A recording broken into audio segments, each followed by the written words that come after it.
What's going on? Hell yeah. Hell yeah, we back in this bitch. Hang on, wait. Actually, no, we're going to leave it running. I didn't plan to start the episode like that. I honestly didn't. I don't know what came over me. Yeah, you can take the boy out the hood, but you can't take the hood out the boy, I suppose. It's episode 11.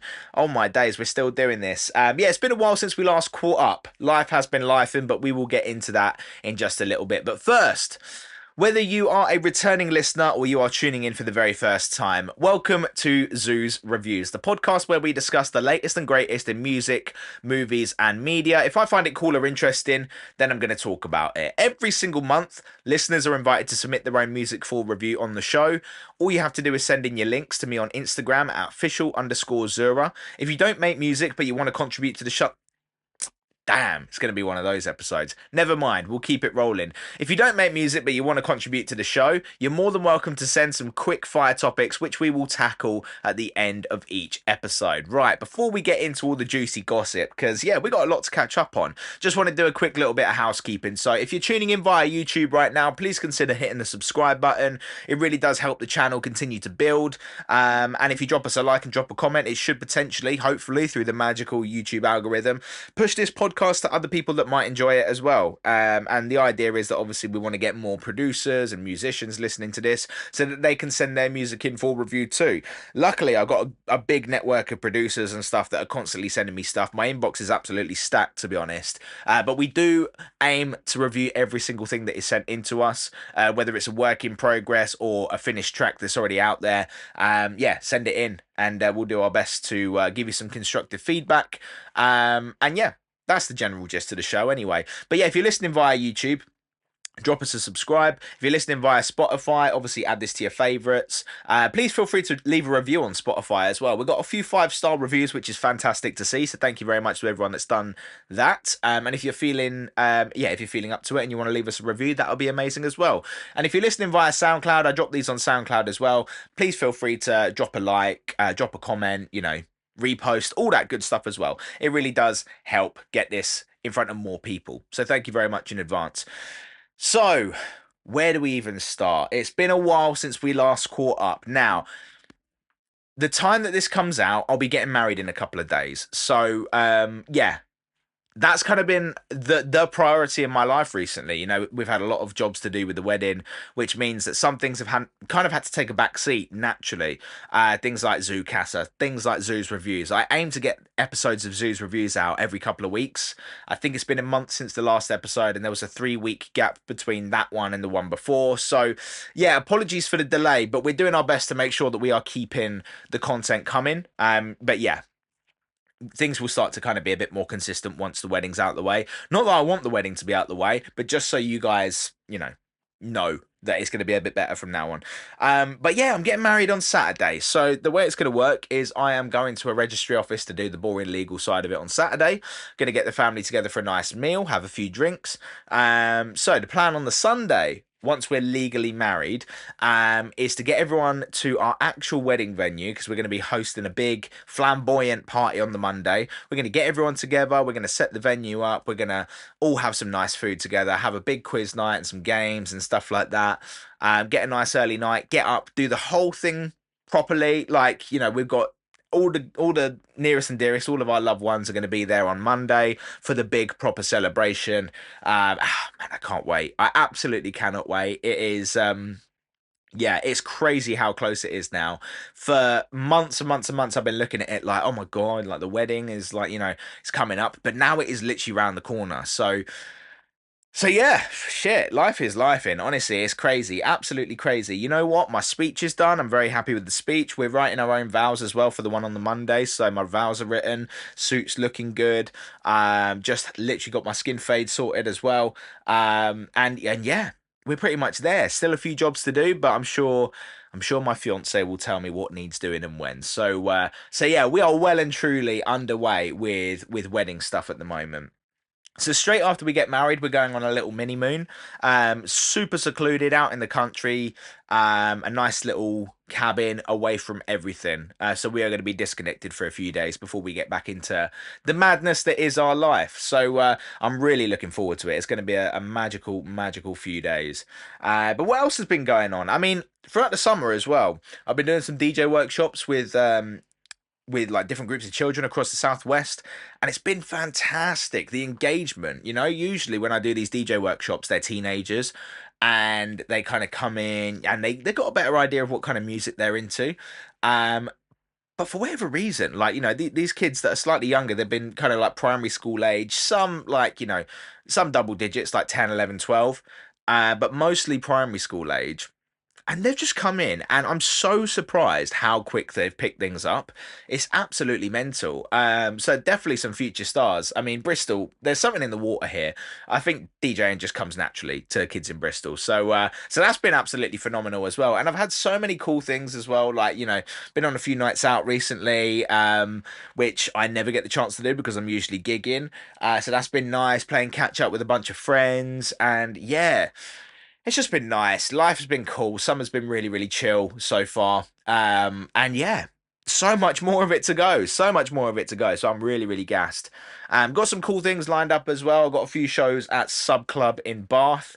Played there last weekend actually, and it was absolutely mental. Like, it's just so much fun in there. Like, you can really get away with playing whatever the hell you want, which is nice. So I've been playing loads of underground garage, some heavier drum and bass, some wicked tech house edits, and also road testing a bunch of new stuff that I've been working on in the studio too. Um, Funnily enough, my next single, which I'll talk about in just a little bit, I played that at the weekend, and the vocal is very catchy. It's very simple. It's kind of almost hypnotic, right? So it's only a couple of phrases long, and by the lead up to the second drop, everyone was singing along, and I thought that's a really good fucking sign. So I'm very excited to tell you more about that release in just a little bit. But before we do, we might as well get into the first topic, which, I like to review movies, and it's been a while. So I've been to the cinema a few times recently. The last episode we talked about Superman. Obviously, there's been another superhero movie come out since then, Fantastic Four, which we'll get into that later in the episode. But something that really tickled my pickle recently, which I feel like a lot of people might dismiss just by watching the trailer. But I'm here to tell you all about The Naked Gun. The Naked Gun, boys and girls. Now, for those who don't know, The Naked Gun, I think it came out towards the end of the 80s, the original one with Leslie Nielsen. And that trilogy is one of the funniest, for me, that's probably the best example of a proper comedy trilogy ever.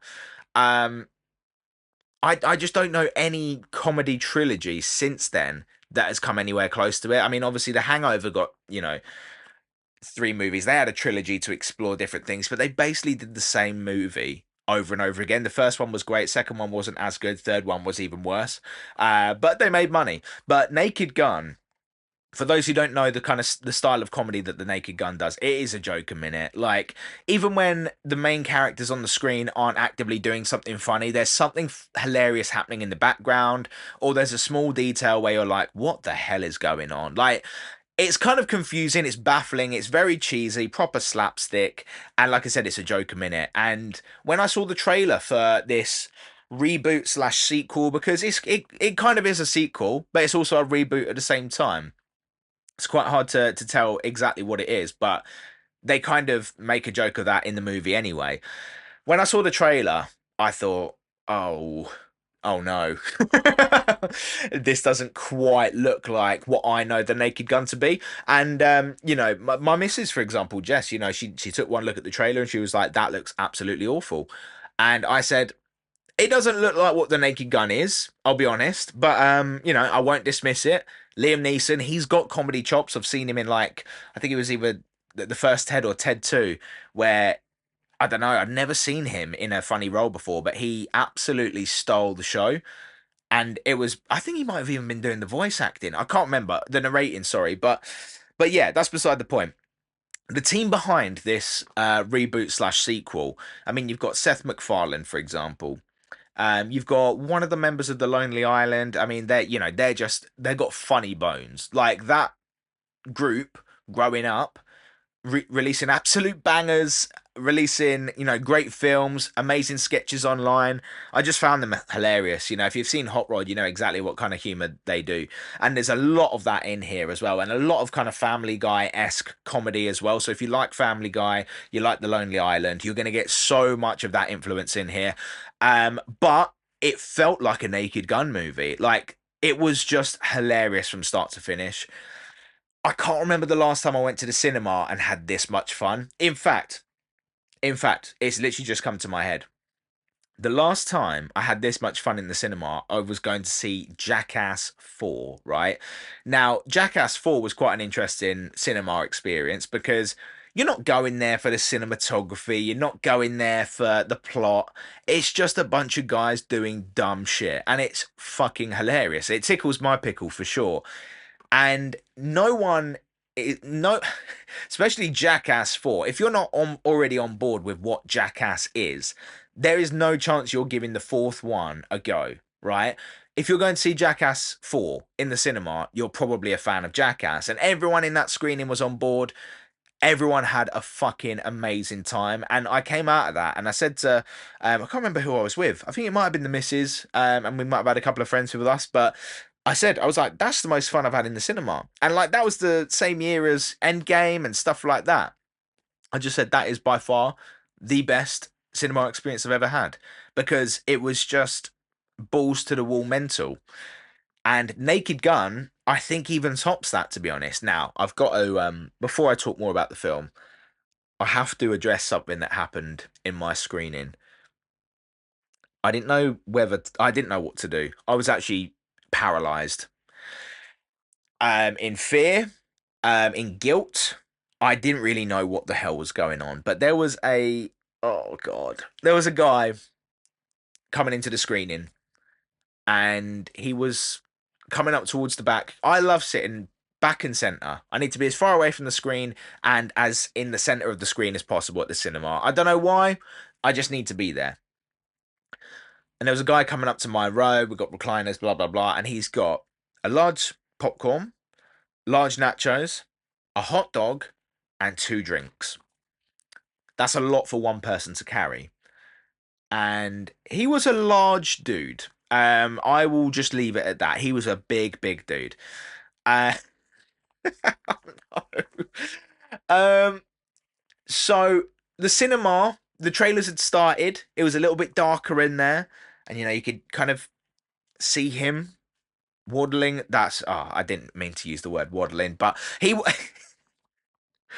was walking up towards the top row. You know, I knew where he was going. He knew where he was going. He looked like a man on a mission. Every step had purpose.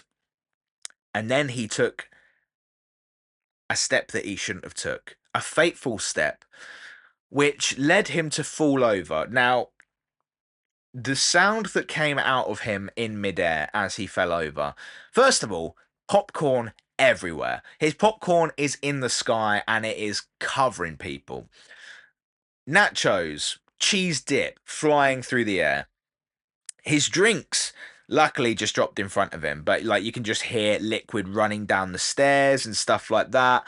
Um I didn't see what happened to the hot dog, but I can only assume it disappeared into his face or his ass. I don't know. It just disappeared. No one saw the hot dog again. But yeah, he proper stacked it. And I'm talking like it looked like a firework went off, because as the kind of light is bouncing off the pieces of popcorn, it just looks like a big explosion's just happened. And you hear him go, ah, shit. Oh no. Before he hits the deck, like he says, ah, shit. And right, everyone is there to watch the Naked Gun, right? I've got to be honest, I thought that was a plant. I thought that was a guy who's either filming content or like maybe it's some kind of weird marketing thing from the guys that made the movie, because I thought there's no way that's happened. There is no way that that has happened in a screening for the Naked Gun and it not being intentional. Now, when he hit the deck, he was kind of rubbing his knee and he was in a lot of pain and he was going, "Ugh, ah." Starts starts scooping his popcorn back into the bucket. Again, no one knows where the hot dog is at this point. And nachos, see you later, mate. Good as gone. Both drinks all over the floor. And as he's scooping the popcorn back into the bucket, he says, "Oh, not again." Just implying that this has happened before. And I just thought, oh, fuck. And everyone, all at once, burst into laughter. Now, this is where I was paralyzed because I didn't know whether to laugh along. I didn't know whether to be one of the people that was laughing or whether to step in and help the dude. But then I saw someone try and help the dude and he kind of shoved their hand away and said, "Get off." And I didn't know whether he thought that they were threatening to take some of the popcorn off the floor away from him, or I'm being such a bastard. What's come over me?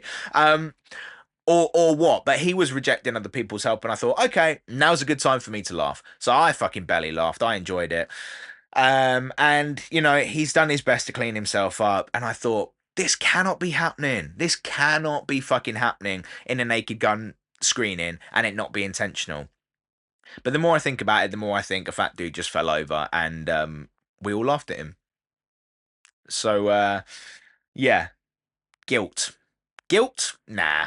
Um but yeah, I mean talk about setting the movie up for success as well, because before the film's even started, something fucking hilarious has happened. So that when the movie started, the first few jokes, bang, oh my god, firing on all cylinders. I haven't heard a movie theatre full of people laugh so loud. I don't think ever. I don't think ever. Like this film was just hilarious from start to finish. Liam Neeson, take a fucking bow. He is so funny. Pamela Anderson, take a bow. She was fucking great. And again, it's that Joker minute, like slapstick, silly, over the top comedy. Just it ticked all the boxes for me. Do not let the trailer put you off. It's a short movie. It's only about 80 minutes long, maybe even 90 minutes. Um, and it kind of feels a bit longer than that, There's a lot going on, but again, that's kind of the point. Lots of nods to the original trilogy, just so fucking good. So, so good.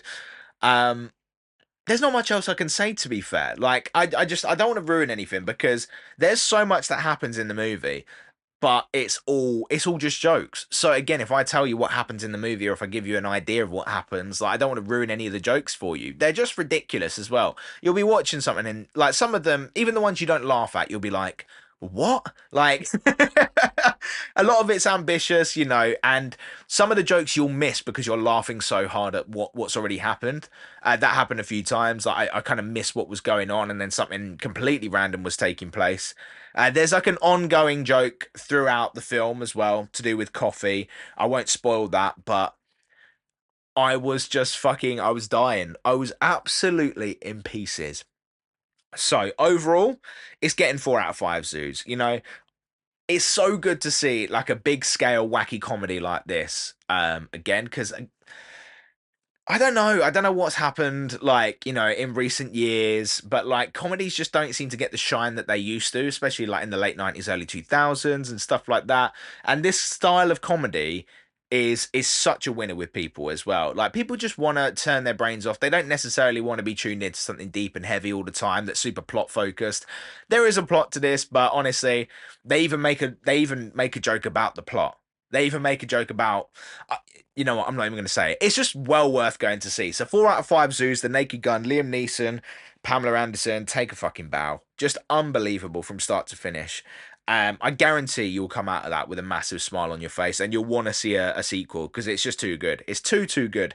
And I have a feeling the budget for this must have been absolutely massive because they did a lot of like big set pieces. So yeah, well worth checking out. Naked Gun, 10 out of fucking 10. Actually, no, wouldn't say 10 out of 10. It'd be 8 out of 10. 4 out of 5. Yeah. Okay, 8 out of 10. Whatever. But yeah, well worth checking out. So go do that. Right. We're going to move into the music reviews. So now we have got three brand new producers that have not been featured on Zoo's reviews, which is very exciting, by the way. And I have no idea what these tunes are going to sound like either, because I'm not familiar with any of these producers. So we're going to start with Rafe, who has sent in a track called Monolith. He sent this to me on Discord. Now, again, if you're going to send music, I'd prefer it on Instagram, but however you can get them across to me, if you want them reviewed on the show, then yeah, feel free to just feel free to just do whatever. But yeah, preferably send them to me on Instagram. But this one got sent to me on Discord. Monolith by Rafe. Let's check it out. Oh, epic way to start. Here we go. Hans Zimmer-esque. Oh, a lot faster paced than I thought it was going to be. Oh, hello. Hello, big room vibes.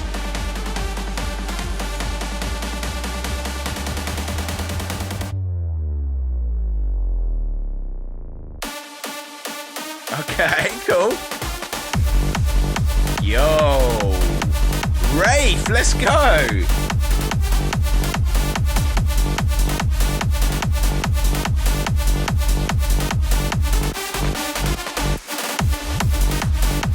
Oh man, this is really cool.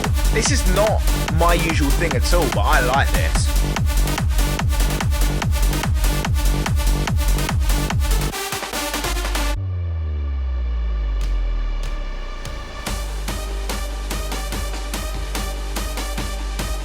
This is really cool. And I tell you what, it's actually quite short as well, so I'm just going to let this run out. But so far, so fucking cool, man. I like it a lot.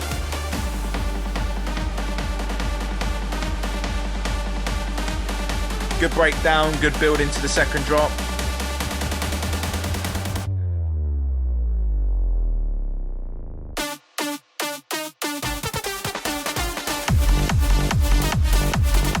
I love the automation on the synth as well, you know, how you're kind of removing the space and then adding it back in. That's really sick.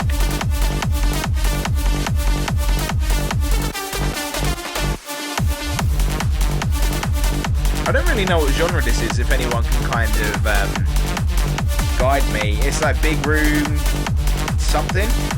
Big room techno? I don't really know.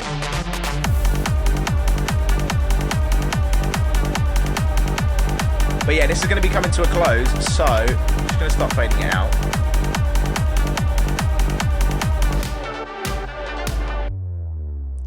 Really cool, Rafe. Okay, that was Monolith by Rafe.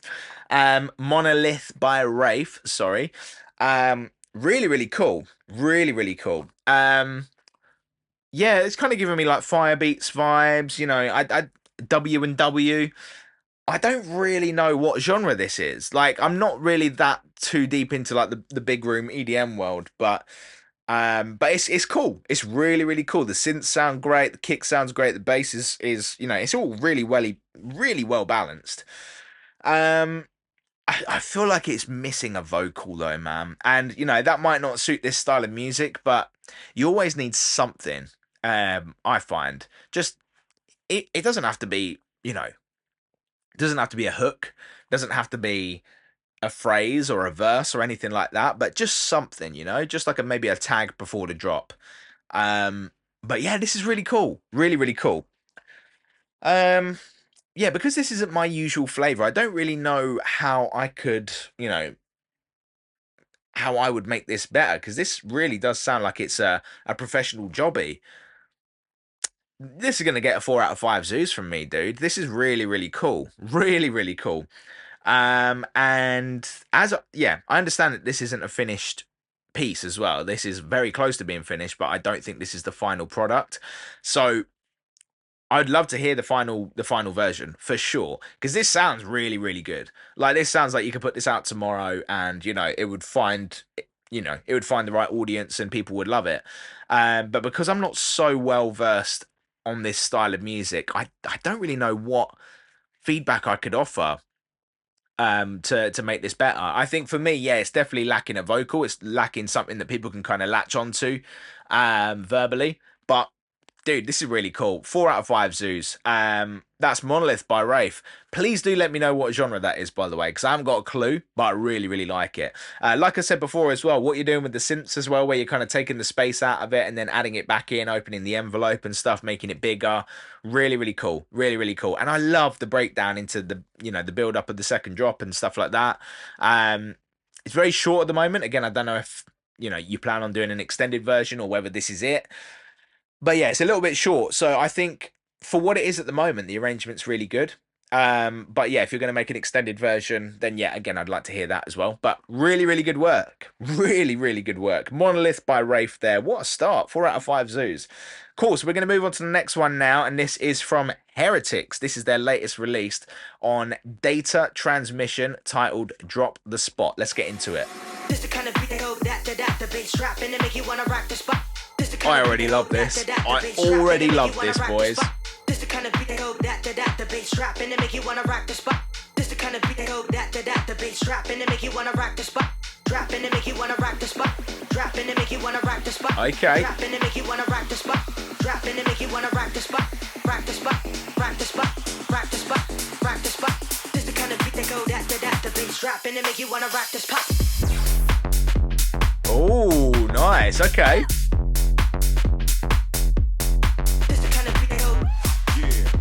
Bass housey vibes, very nice, boys. Shall we do? We go hard all night.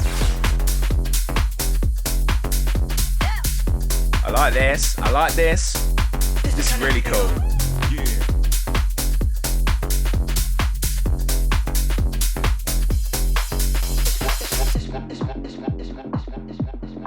Arrangement's really cool. Love this.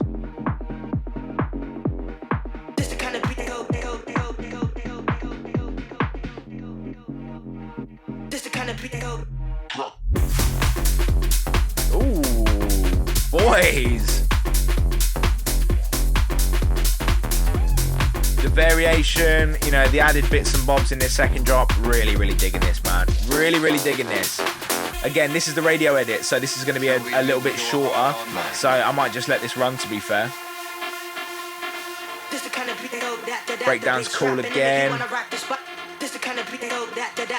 You boys are tickling my pickle here, I can't lie. This is really, really cool. Really, really cool.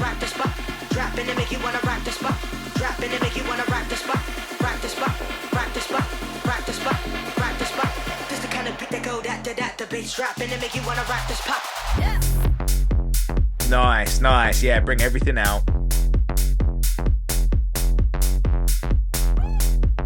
This is sick. This is sick. Boys, I would happily play this in my sets. This is wild. Shall we do? We go hard all night. I'm going to start fading it out. But boys.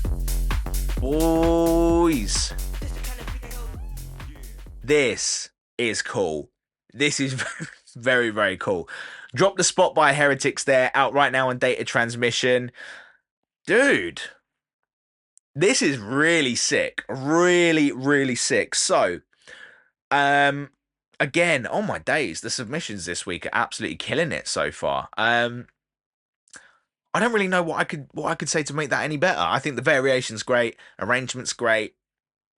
It's a good tune. I don't know what else to say. Like, yeah, like I said though, I will spin this in my sets. This is really, really sick. Come on, I've got to think of something. I've got to think of something super critical. But again, I'm scraping the bottom of the barrel. I'm really trying to find something. And I can't. I can't. Damn. No, I'm drawing blanks. No, that's a really, really well put together record. Drop the Spot by Heratiks. Boys, I'm really impressed. Honestly, I'm so, so impressed. That is the first time I've heard one of your tunes as well. And yeah, it's yeah, really, really blown me away, to be fair. Again, I think I'm going to give this a 4 out of 5 zoos because it's very, very good. And if I had to be super critical, I think that the sound design, I think given this style of house music, you could probably go with saturating those bass sounds a little bit more just to get a bit more grit out of it. Either commit fully to the bass house sound or commit fully to the techie kind of thing, because I think this kind of sits somewhere in between the two. And there's nothing wrong with kind of riding that wave. A lot of artists are kind of playing that game between bass and tech house, Chris Lake, Chris Lorenzo, stuff like that. But I think you could maybe take this. I think you could maybe choose a lane rather than sit between the two. Or, I mean, you've got the first drop and the second drop. The second drop is more bass housey than the first, with a few more extra sounds and bits and bobs in there. So yeah, maybe you can do something where one of the drops is kind of more techie and one's more bass housey. I'm not too sure, but honestly, that's just me scraping the bottom of the barrel. Like, in terms of like constructive criticism, I don't think this needs anything. I mean, this is available to buy now, and I think it's a really, really good record. So, if you're listening and you enjoyed that, go grab a copy. It's out right now on Data Transmission. Yeah, big ups, boys. Drop the Spot by Heratiks. That's getting 4 out of 5 zoos. Another absolute banger. We are flying today. These submissions are so sick. And again, just a reminder, if you're listening and you want to send music in, please do via Instagram at official_Zurra, or if you're lucky enough to have me on a social platform that's not Instagram, then yeah, you can send it to me on there as well. If you've got my email, feel free to email it. Or if you're on Discord, yeah, that's always a good place as well. So yeah, big ups, boys. Honestly, massive tune. Finally, we got one more tune before we wrap up the music reviews. We have got Mexican producer Balam with one of his latest tunes called A New Day. This one is out as well. It's available to listen to on SoundCloud. And yeah, let's get into it.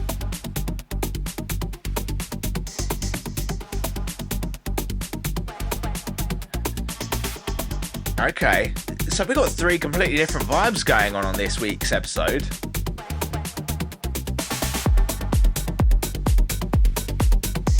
It's nice to get a bit of variation, something new, something different, and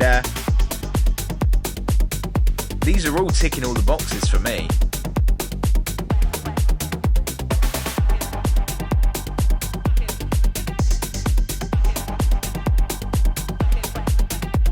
Deep, dark and dangerous Balam.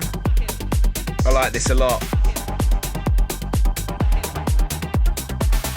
is where opportunity meets chance, where purpose meets a plan. This is a new life, a new way, a new possibility. Very cool vocal there.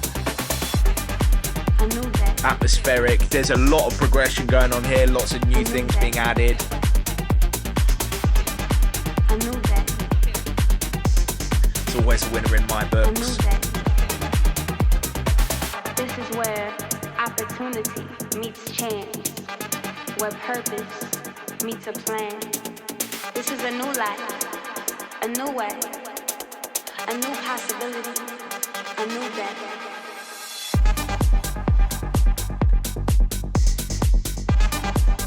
This is really cool, man. Really cool. I love how atmospheric it is. If I heard this on a dance floor at 2 a.m. in a dark warehouse,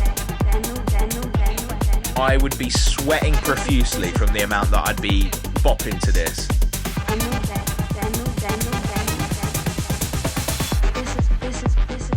This is really cool. Now, I'm just looking at the length of the tune. This is a lot longer than the other two, presumably because this is a extended edit. So I am going to fade it out.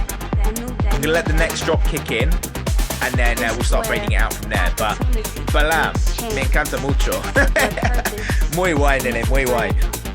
This is a new life, a new way, a new possibility, a new day.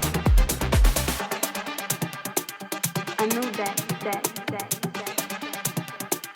a new day. Yeah, the vocal's really cool. Don't know where it's from, but I've not heard that before, and it's really hard to find vocals nowadays that you haven't heard because of things like Splice. But this is great. Really good. A new day. A new day. A new day. Oh, yeah. Here we go. I was waiting for it. Yes, come on, dude. I was waiting for a section where it's just the kick, Cool, I'm going to start fading it out, but you know what? We have absolutely lucked out with the submissions on this episode. three different vibes, three absolute bangers. Damn, oh my days. There we go. A New Day by Balam. Wow. Really, really cool. Really, really cool. So, where to start? Damn. Honestly, I'm just kind of like blown away by all three submissions. This one is the icing on the cake. Really, really cool. Really, really cool. Love the atmospherics. Love how kind of dark it is. The vocals really cool. The synth work in the background, like the little plucks and the da da da da. It's just really good, really, really good. Now, there's a couple of bits in here where I think either commit to having less drums and maybe go like no drums other than the kick, or commit to having all of them. And there's a couple of points where you kind of go halfway, right? So for me, and again, this is being nitpicky, I would either commit to just going with the kick for the drop and then maybe slowly introducing like the hats and stuff like that, and then go into the full drums or go into the full drums straight away. There's like a midway point between both of those things that you're kind of hitting at the moment where things start to fall flat energy wise. And yeah, for me, I mean, in a live environment, when you're in a club, when you're at a rave and you hear it, you might not notice it as much, but just from listening to it, not in that environment, I'm just a little bit, yeah, it loses a bit of energy for me.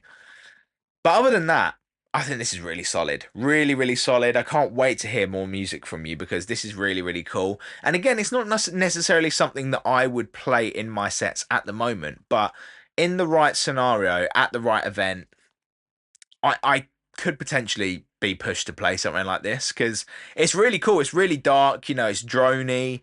It's techno. It's cool. I love it. Absolutely love it. And yeah, my only bit of advice would be to either commit to just having like just the kick driving with the bass line or commit to having full drums. Don't go halfway because it loses a bit of impact. That's just for me anyway. But again, music is subjective. So if you find that that's a good balance at the moment, then that's the correct answer because who am I to tell you? But yeah, for me, for my personal taste, either commit to the full drums or commit to having just the kick. Don't go halfway.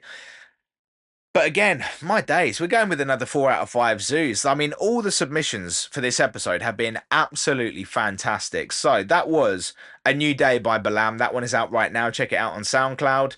Big ups to everyone who sent music in for this episode. Again, like I said, if you are listening and you want to send music across, just do it, Whether it's a work in progress or a finished track, I'm more than happy to sit here, take a listen, and provide some feedback and some constructive criticism. It's been really hard to find anything to critique on these tunes this week because they've all been such a good standard. Now, don't let that put you off. If you're listening to this and you're thinking, oh my God, these tunes are way better than what I'm making, don't let that put you off. I will listen to anything, I will review anything, and I will do my best to make sure that I'm giving you something that you can maybe take away and make things better. But yeah, it just happens that this episode standard has been ridiculously high. So big ups to everyone for sending their tunes in. Now, before we get into the next review, I'm just going to give you guys a little heads up. On the last episode, I said that I wouldn't be releasing any music in August. That is a lie. Now, it wasn't a lie at the time. However, the label that I was releasing with decided that they wanted to push the release forward. And because it is going to be coming out right at the end of August, I didn't have a problem with that at all. So now you can expect some new music in August. Now I'll give you a little heads up as to what that's going to be, what label it's going to be on and stuff like that. It's going to be called Counting. This is the song that I played at Sub Club on the weekend. And by the time the last build up and the last drop came around, people were singing along, which is great. Now it's a very catchy vocal. And it's a heavy tech house track. It's a heavy driving tech house track. Kind of tool room styly, also kind of my own thing. But yeah, I'm really, really happy with this one. I've been sat on it for a while and I'm super, super excited to bring it out with Municipal Recordings, who have been putting out some of my favorite tracks recently. So it's going to be dropping on the last Friday of August. It is called Counting on Municipal Records. And yeah, you guys are going to love this one. I've just got a feeling you're going to absolutely love this one. It's kind of a blend of past, future, and present Zurra. So it's a really cool bridge point into what's to come, and also it kind of pays homage from for where we've been sound wise as well. We've also got something cool dropping in September and October as well. I'm looking to lock one last release in November before we kick off the 2026 campaign. So yeah, you guys are in for a treat. We got some absolute bangers to finish the year off with. And also some free downloads that I'll sprinkle in between there as well, because I'm sitting on loads of edits that I really want to put out there and give to people for free. It's just timing it alongside the official releases. So we'll find a way to do that, whether we do a giveaway in December or whatever it is. There will be some free downloads as well. So make sure you keep your eyes peeled for that. Now, I did say it's been a while since we last caught up. I've been to the cinema a few times, and I kind of already alluded to what we're going to talk about now, which is Fantastic Four First Steps. Whew, I was over the moon to hear that Marvel were going to be releasing a Fantastic Four movie. The original movie, like the first one that came out in like 2005, and then the sequel that came out, The Rise of the Silver Surfer. I liked those films. I thought that they were charming. I thought that they were fun, and I had nothing, I had no problems with them at all. It's only in hindsight, as you kind of get a bit older and you kind of see the standard that the MCU set when Iron Man came about and stuff like that, that you look back at those films and you're like, actually, like, it's not good. But I still enjoy them. Like, I rewatched them not too long ago before seeing the latest Fantastic Four, because I was just like, you know what? I just want to see, like, I want to see the story. I want to see the origin story, because I knew we weren't getting that in this film. And I didn't think they did a bad job of it.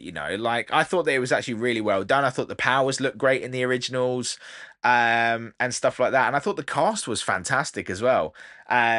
So yeah, like the first two Fantastic Four. Actually, I tell you what, there is a version of Fantastic Four. I think it was 1995, which Fox made just so that they could retain the rights to the characters.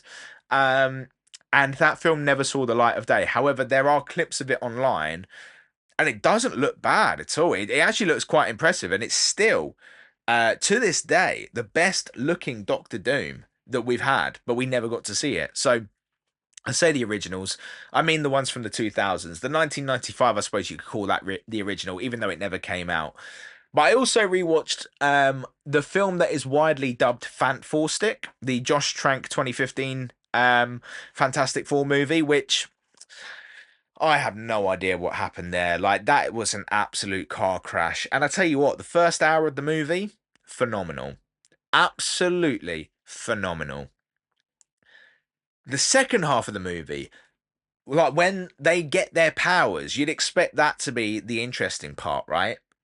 That's where it all falls to shit.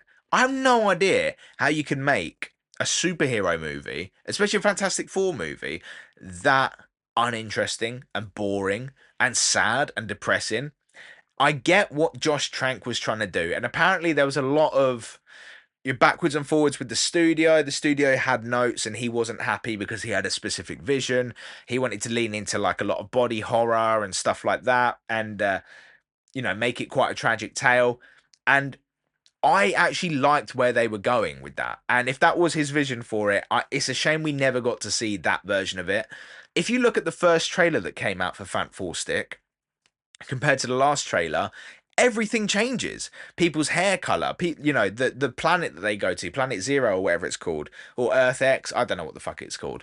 But anyway, I rewatched it not too long ago, and that film is really fucking bad. But the first hour was great. The first hour is absolutely phenomenal. The way they set everything up, wasn't a huge fan of what they did with Victor Von Doom. Which initially they were supposed to call him Victor Domachev, and he was going to be like some weird kind of hacker, some kind of weird incel dude, which I suppose he kind of is in the film. But like I think they did a U-turn on that. They made him Victor Von Doom, but he's a twat. he's just a bell end in the film. Now, don't get me wrong, Doctor Doom is not a good guy. He's one of the craziest villains in Marvel. But in that film, they just made him a bitch, and like when he became Doom, it was just embarrassing, man. Like it was. There's one cool scene where he's popping heads and he's going down the hallway and he's just fucking people up, but that's not Doctor Doom. That's not what Doctor Doom does. Anyway, We're not here to talk about that. We're here to talk about the new one, Fantastic Four: First Steps. When they released the cast for this movie, I was a little bit concerned because I just feel like Pedro Pascal is everywhere at the minute, and like I can't see him as Reed Richards because I've already seen him as Joel from The Last of Us. I've already seen him in Game of Thrones. I've already seen him in this. I've already seen him in that, and he's just everywhere. And you know that level of fame, it needs to be studied, like because it's absolutely unbelievable. Saying that, I'm a big Pedro Pascal fan, and actually, he did a phenomenal job in this film. The cast all did a phenomenal job, every single one of them. I'm so gutted that we didn't get to see John Malkovich. He was teased in the trailer and he got cut from the final film. That is an injustice beyond belief. But the filmmakers obviously decided that his role in the film was not important enough to put in the final version. So I trust their judgment, but justice for John Malkovich, man. Justice for John Malkovich. Vanessa Kirby for me is the star of the show in this film. She she had me in tears, man. Like because it just like her character showed that there is no length a mother wouldn't go to protect their child. And there are bits in this movie where you're like so absorbed into that message that it's really, really emotional and really hard to kind of um yeah, it's hard to understand from a man's point of view. I suppose like a father would go to the same lengths, but when you see the kind of raw maternal instincts of a mother protecting their child, again, I'm not going to go too much into the plot. They've kind of talked about this in the trailers and stuff, but for those who are still yet to see it, there's some crazy shit that happens. And she is at the center of all of it. She is amazing. Um, but yeah, everyone just did a great job in this. Ralph Ineson, I think his name is, who plays Galactus. Dude, terrifying. Terrifying. His voice, I don't even know where to start. I don't know what who birthed this man, but that man's voice is absolutely terrifying. I'm not joking. In the screening that we watched it in, the seats were shaking every time Galactus spoke. And that is exactly what I wanted from Galactus. I wanted to feel the scale of how big he is. I wanted to feel the kind of the tragedy behind the character because he's not a villain. Like he's just like a cosmic entity that has to consume planets to survive. Like he is a multiversal kind of balancer in that respect. Like he just needs to exist to keep things balanced. And unfortunately, Earth is marked for death by Galactus because he needs to consume planets, blah blah blah. And anyway, he's not a villain.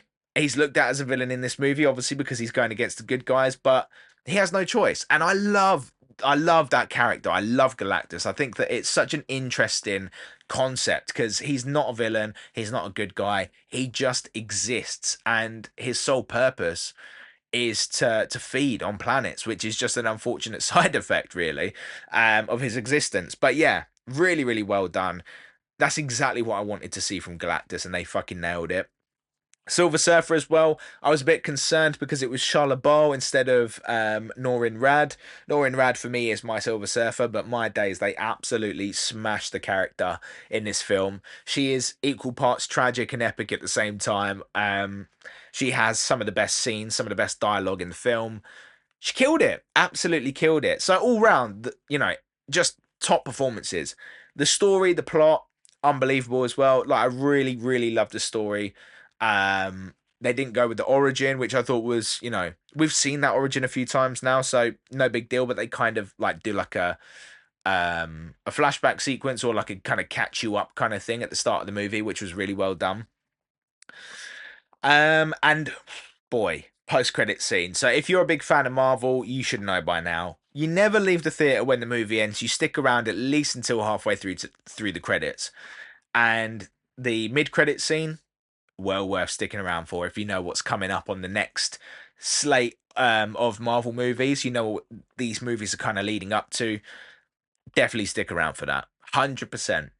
The last one, the last post credit scene, not worth sticking around for. Unless, you want to, but it's not worth sticking around for. Wait until the middle credits, watch that, and then leave. That's how I'd put it. But damn, this movie was so good. Like, I just loved it. I've been spoiled. We had Superman, we had Fantastic Four in the same month, two massive comic book movies, one from Marvel, one from DC.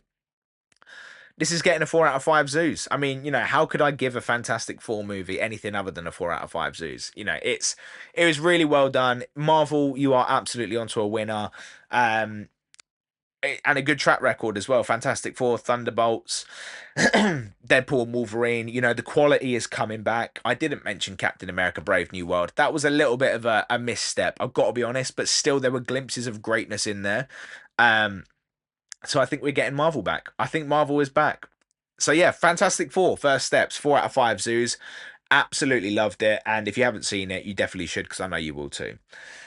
Cool. So the final piece of the puzzle, we're going to get into the listener topics. And the first one we've got here is, if you weren't a DJ, what would you be? Ooh, interesting. Now, I actually answered this already. So when I was doing the Kiss Chosen One 2024, this was actually one of the questions that I was asked as part of my interview. So this is a nice, easy one. Um, if I wasn't a DJ, I'd actually love to run a comic book shop. Like, I'd absolutely love to do that. That would just be so cool. Get a bunch of nerds come in. We can just shoot the shit about like, our favorite storylines and stuff. So yeah, either running a comic book store or I'd love to work in the movie industry. Quite honestly, whether that's an actor or behind the camera, I love storytelling. And I think that cinema movies is like, it's like the ultimate storytelling media. Not to say you can't tell stories through music and stuff like that, but movies are an event, and like the fact that it's kind of finite as well. You get like 90 to 120 minutes to tell a story. Sometimes you get a bit longer. I don't know if the craftsmanship that goes into that, like I've always been absolutely astounded with. So I'd love to get into something like that if I wasn't in the music industry, or run a comic book shop where we sell like comic books, trading cards, and everyone could just geek out. So yeah, that's what I think I'd be doing if I wasn't a DJ. But I'm a DJ, so that is it. Cool. So next one, what should I learn first, DJing or music production? That's a great question. And I don't think it necessarily matters, to be honest. If you're gonna do both anyway, like, just choose one. I would maybe, so the way I did it, I learned production first and then got into DJing after, so that when I was DJing, I kind of understood how song structure and things worked, and like I understood the effects quite well, like the echo, reverb, and stuff, because I already had that in my DAW, so I knew how I could manipulate the music that I was playing. But equally, like, if you start by DJing first and then get into music production, you'll have a better understanding of like how songs are kind of formatted, the arrangement and stuff like that, especially with like extended mixes and playing house music and stuff. So there are advantages to both. Only because it's what I know, I would say music production first, because that takes a longer time to master. DJing, I mean, you can get the basic grip of DJing down in a week, pretty much, or even an hour, depending on like who's guiding you or how much information you have at your disposal. But music production is a Pandora's box, and you have to open that slowly. So I would say music production is probably better to start first, just because it takes longer to master. But whatever floats your boat, there's no right or wrong answer to that at all. And then finally, what mistakes should I avoid as a beginner DJ? Oh, okay. That's an interesting one, actually. Well, don't redline. That's a good one. If you're not using your own equipment, even if you are using your equipment, don't redline. Like, like you're going to be damaging the sound card. If you are using someone else's equipment as well, they don't want you damaging their shit. So definitely don't do that. If you are supporting a big artist, whether you're opening or playing just before them on main support, do not play any of their songs. And also, do not go too heavy too early. I mean, there are loads of mistakes you could possibly make, and I think part of being a DJ is making those mistakes and learning from them. But if you're interested in avoiding them completely, then I suppose, yeah, don't redline. Don't play the headliner's music before them. Don't go too heavy too soon. So if you're opening up the night and it's a tech house night, don't go with all the big bangers. Don't start playing Fisher at fucking 9 p.m. or whatever. Just trying to think. What else? Yeah, don't try. Again, don't try any skills, because I've seen this live and it's fucking horrible to witness. Don't try any tricks or skills or anything that you haven't done in practice on the fly.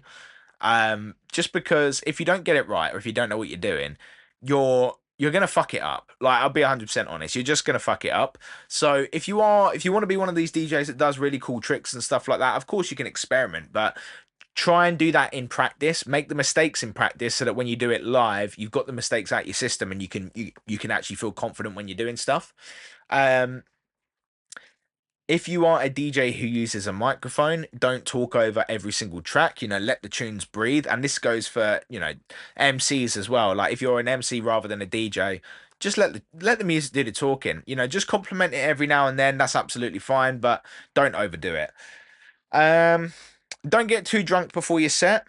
Well, don't get drunk at all actually before your set. If you want to have a beer just to chill you out, that's absolutely fine. But this is we're here to provide a service. We're not here for the same reason as the people on the other side of the decks. So, don't get fucked up before you play.